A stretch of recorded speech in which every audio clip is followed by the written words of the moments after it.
the month is the Evolution Revolution. And I would like to acknowledge our videographer today, which our viewing audience cannot see, but this is Julian Paul Hernandez, who actually was the first in our community to sign up for the Evolution Revolution by Neil Donald Walsh, who his famed Conversations with God. And Neil was also in my congregation in San Diego. And San Diego, you know, is a very prolific, populated place. And I had 3,000 people showing up every week, and Neil was one of them. And Neil was a ghostwriter and was making people famous. And he went through a very, very critical time in his life, and he called me. And I said, you know, Neil, you are such an amazing writer. You need to start writing your own books. And so what, 30 books later, as we stand here, all these years later, and the contribution, the amazing contribution Neil has made. And this is God's message to the world. And you've got it all wrong. And what he means by that is that most people view God as this very vengeful, wrathful God sitting in a big throne with a little black book taking notes, and the third time you're out. And it's an anthropomorphic God. We believe that God is energy. Be still and know that I am God. That we are co-creators with this energy. And that wherever we go, that one goes before us and prepares the way as we become a lamp unto our own feet, drawing others into our light and energy field out of our own consciousness. And the world is the sum total of every conscious thought. It's called the collective consciousness. And it uplifts the energy and frequency of the planet. It is also the sum total of all the collective unconsciousness that looks to the negative, vibrates to that frequency, never going to get it right, judges, looks outside itself, criticizes. But we know every loving thought is true. And everything else is a call for healing or help, regardless of the form it takes, as the Course in Miracles states so beautifully. So I recommend to our viewing audience and to all of us, God's message to the world. And it is right in synchronicity with Science of Mind Principles by Dr. Ernest Holmes. That our God is a loving God. Our God is not even a forgiving God, because as Jesus said, what is there to forgive? I haven't condemned thee. There's nothing to forgive. So energetically, as we open the space and we carry around our little hurts, our wounds, and those energies, the truth is, as we breathe deeply and release that there's nothing to forgive. There's only experiences. Some of the experiences have caused us great suffering. And I believe that when we arise, as Dostoevsky stated, that I may be worthy of my sufferings, that I arise and I see my life in its grandeur, and that I would not be who I am without those experiences. As painful as they were, we would not be who we are. And some of us drag around those old stories of all, you know, they're like old war stories of every experience that we've ever had, and we keep telling it and retelling it. We need a new story. And it reminds me, I was, Catholic at one time, and now I'm a graduated Catholic. Not recovering, As I had a very positive experience in Catholicism, wonderful experience. And Father Falvey just loved me, and he used to say, oh, you're not a Marilyn Monroe, you're a Grace Kelly. He planted that seed, right? And so he told me a funny story once. And it was about a woman that kept going to confession, and she'd had this illicit affair, and she kept going into the, amazing details of it. And so the father confessor said, forgive thee, child, you have sinned, 7 Hail Marys, 10 rosaries, blah, blah, blah. And so she'd go back every week. Oh, Father, bless me, I've sinned. And she'd go all into the intimate details of this illicit affair, and on and on. He goes, child, you've been forgiven for the last 5 weeks. Why do you keep coming back? And she said, oh, I don't know, Father, I just love to hear myself talk about it. Right? Our story. And once we release our story, we are free. We no longer identify with that energy. So when we are looking at the evolution revolution, it has nothing to do with violence. It has, I will resolve to evolve. I will move past all of those experiences that I've been dragging along, and I will free myself so that I can be of service to myself, others, and ultimately the planet. Because once we heal our own issues, we can be of service to others. Otherwise, we're projecting on others. We're projecting outside of ourselves. You know, did you hear the tone of their voice? You get in the elevator and someone says hello and you wonder what they meant by that. You know, that kind of thing. Make a profession of being offended, right? And it's just as detrimental to give offense as it is to take offense. And once we open the space to allow God to do what God does best by means of us as a vehicle, because each of us is a vehicle of the divine. The divinity within me salutes the divinity within you. And the divinity within you salutes the divinity within me. And if I am in that place in me and you are in that place in you, behold, there is only one of us. Fear knocked at the door. Love answered. Behold, no one was there. Because love is the strongest healing power in the universe. And I love that Neil talks about the ground of being of the universe is love. And that this God that people worship, and they have all these rules, and they quote the Old Testament. It was written by men, you know, with poor memories, a lot of them. You know, it was 300 years later, right? So we've got to realize that there is an opening, that Moses brought the law, Jesus brought love. He was totally non-judgmental. And he said, this commandment I give thee, that ye love one another as I have loved you. Love ye one another. That was the only commandment he ever gave. He didn't go up to some mountain and get pissed off and throw it down and have to go back up again, you know, to rewrite it.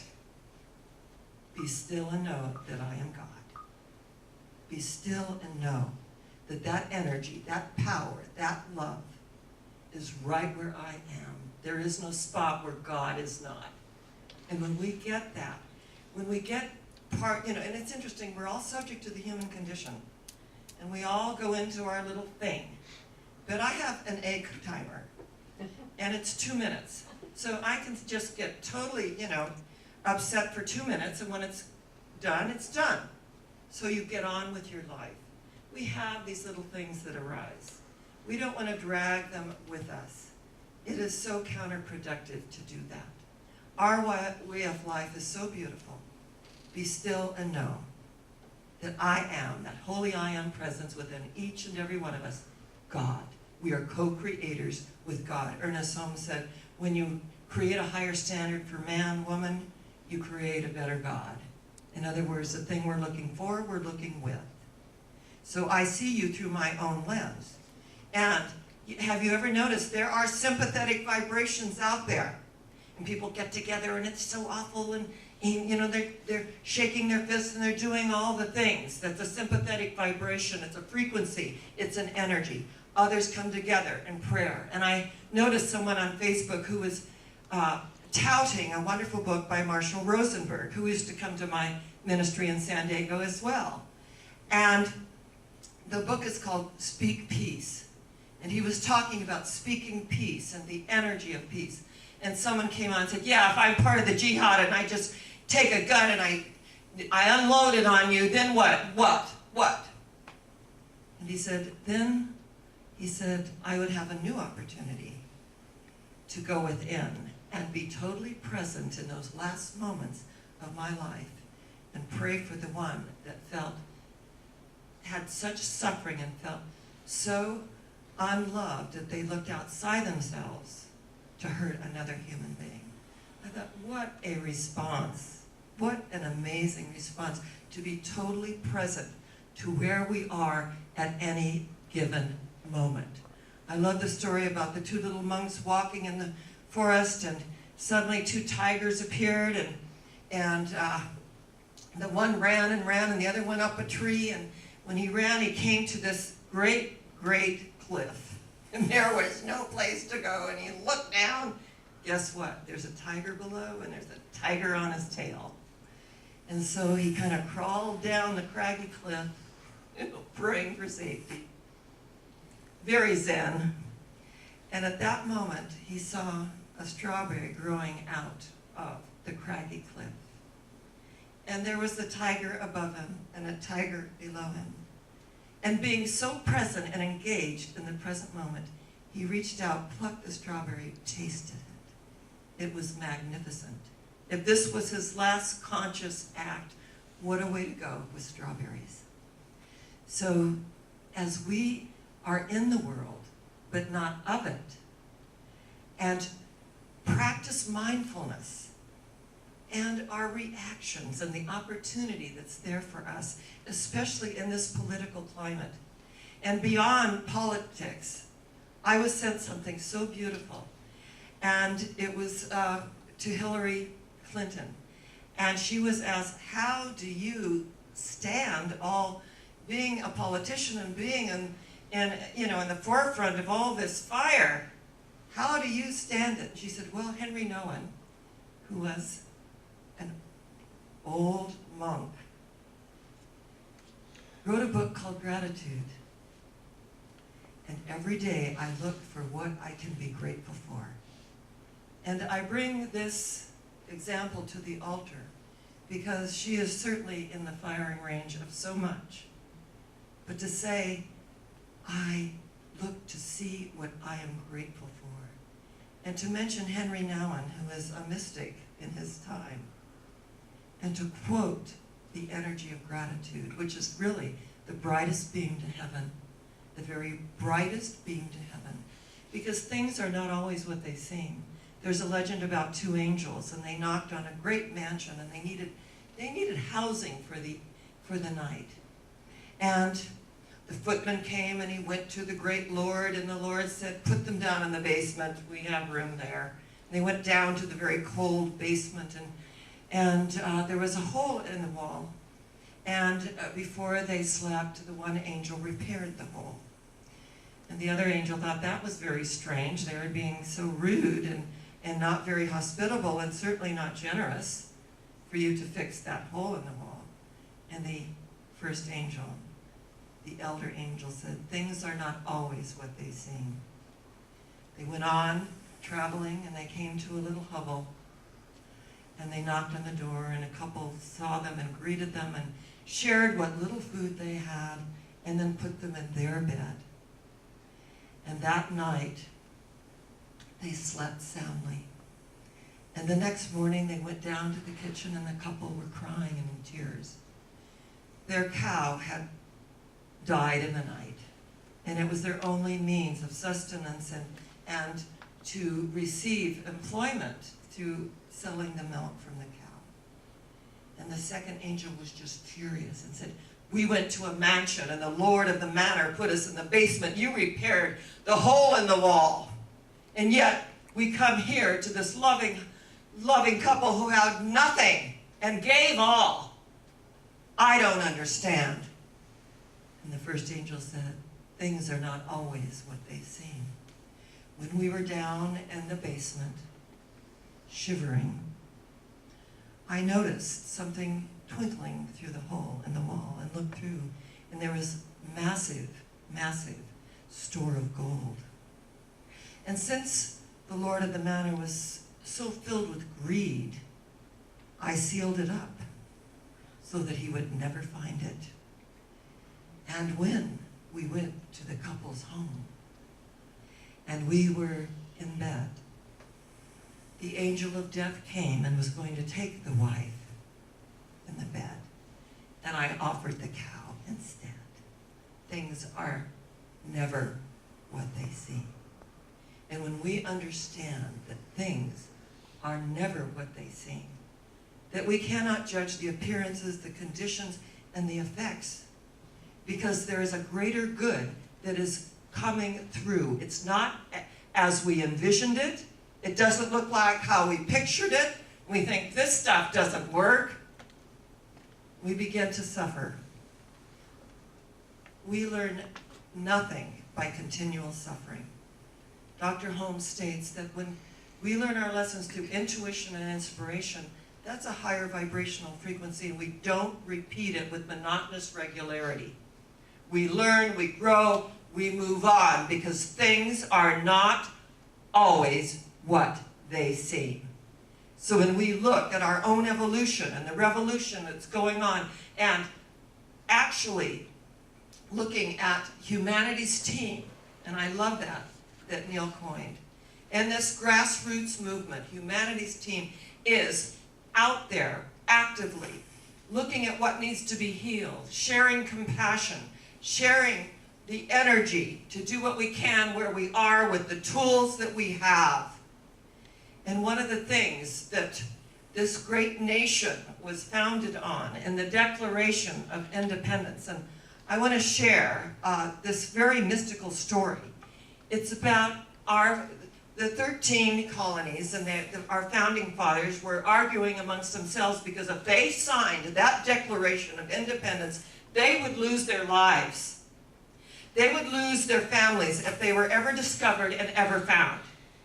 And they were squabbling amongst themselves and arguing amongst themselves. And a man stood up and he said, "Sign that parchment. Though you are in fear of your lives, sign that parchment. Though you may be hung by the neck, sign that parchment. Though you may be run out of the village, sign that parchment. For every slave that there is freedom. For every mechanic, there is hope. For every person, there is a new life. Sign that parchment. This is what you were given to do. This is your divine appointment. This is what you are called to do. Sign that parchment." And he went on poetically.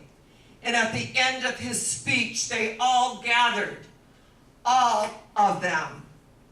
And, of course, John Hancock grabbed the pen first. And they all signed that parchment, the Declaration of Independence. And they went and turned to thank the gentleman in the room. And he was gone. The doors were locked. No one could come in. No one could go out. He was gone. The angel of the presence, the angel, the energy that we allow to come forth, is that angel of the presence who carries healing in its wings.